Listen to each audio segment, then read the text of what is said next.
आशा की जाती है कि राष्ट्रपति को अधिकाधिक चाहने वाले आज प्रातःकाल अपने बाल बच्चे, भाई बहन और बाप दादों को साथ ही साथ लिए बड़ी धूमधाम से राष्ट्रपति भवन में आए होंगे। ऐसे समय में प्राय यह देखा जाता है कि जनता भी अधिक से अधिक तादाद में जमा हो जाती है। इस बार तो यह सुना जाता है कि गेट पर एक से अधिक पहरेदार एक दूसरे को धक्के देने वाले लोगों को चुपके से तितर बितर कर देते हैं, परंतु जो डील डॉल से साफ साफ भले आदमी मालूम देते हैं, उन्हें रोकने की आशा नहीं की जा सकती। पैरा इस समय बहुत से लोगों ने राष्ट्रपति का फल फूल तथा अन्य प्रकार की चीजों से स्वागत किया। इसका उत्तर देते हुए राष्ट्रपति महोदय ने कहा कि आजकल यह आवश्यक है कि प्रातःकाल होते ही हम देश विदेश के हालचाल पढ़ें। ऐसी घटनाएं आए दिन होती हैं या होती ही रहती हैं और उनकी खबर भी हाथों हाथ आती ही रहती है। विशेष जांच पड़ताल करने पर पता लगता है कि संसार की सुख शांति उत्तरोत्तर नाश की ओर बढ़ती जाती है।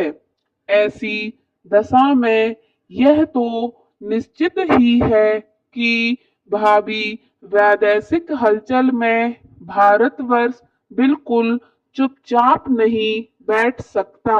ऐसे तो बहुत से लोग राष्ट्रपति की हैसियत से भारत के बड़े बड़े शहरों में समय समय पर भ्रमण करते रहे हैं, परंतु पंडित जी ने ही सर्वप्रथम रातों रात और दिनों दिन गांव में घूमकर सबसे बड़ा और सबसे अच्छा तूफानी दौरा किया है।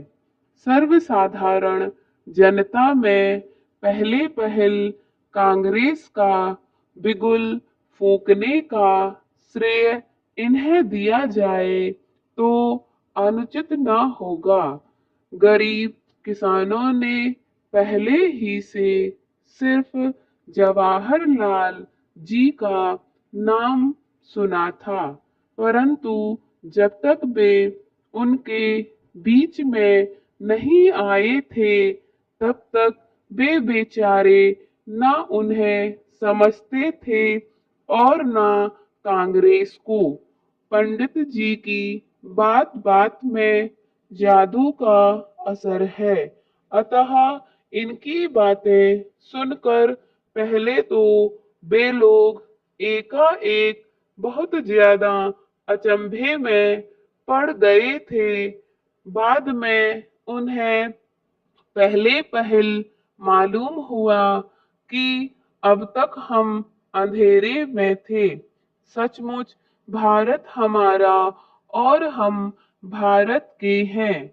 कम से कम वे समझने तो लगे कि स्वतंत्रता हमारा जन्म सिद्ध अधिकार है और इसके बगैर हम पशुओं से भी खराब हैं। पैरा टंडन जी ने भाषण देते हुए कहा कि जहां तहां से दिन ब दिन आने वाली खबरों से मालूम होता है कि आगामी युद्ध ज्यादा से ज्यादा 1-2 वर्ष दूर है। इसलिए भारत को सबसे पहले हिंदू मुस्लिम एकता की बड़ी आवश्यकता है। सबसे बुरा तो यह है कि हिंदू मुसलमान यह जानते हुए भी अभी तक ज्यों का त्यों 36 का नाता बनाए हैं।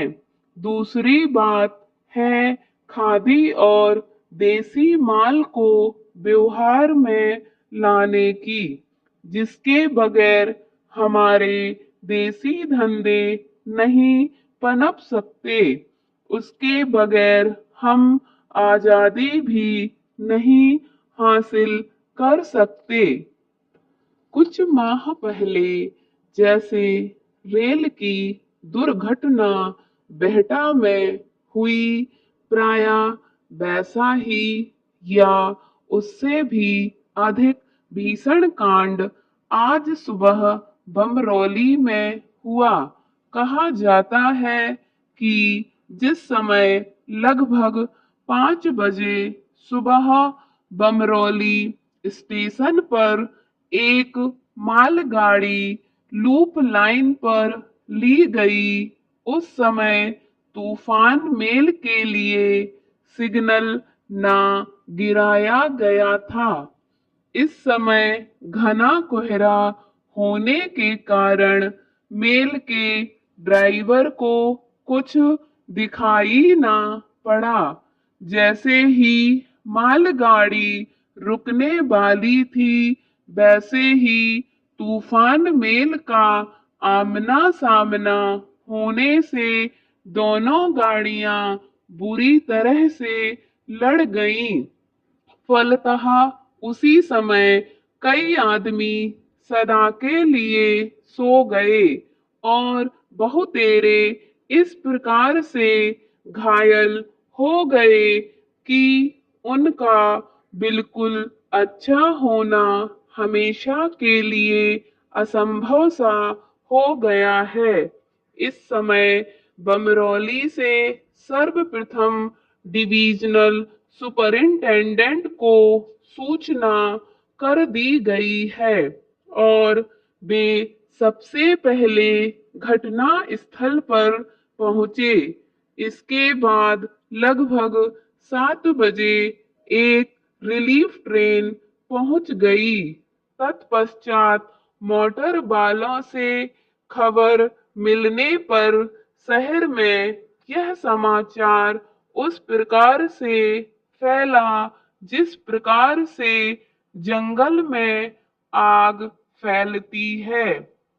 फिर क्या था, इधर उधर से स्वयं सेवकों के दल जिस किसी प्रकार बन सका, उसी प्रकार पीड़ित की सहायता के लिए पहुंचे। इन सब ने सबसे पहले मुर्दों और घायलों को निकालकर आवश्यक प्रबंध किया।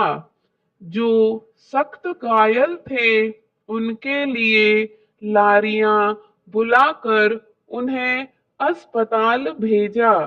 इसी समय हजारों आदमी इस दर्दनाक दृश्य को देखने और यह जानने के लिए पहुंचे कि दुर्घटना किस प्रकार और किस कारण से हुई।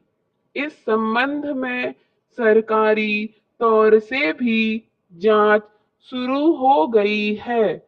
जिनकी जान किसी प्रकार से भी बच सकी थी, उनके चेहरों की ओर गौर करके देखने से मालूम होता था कि वे सब अनन्य भक्ति से ईश्वर की धन्य धन्य मना रहे थे। स्टॉप।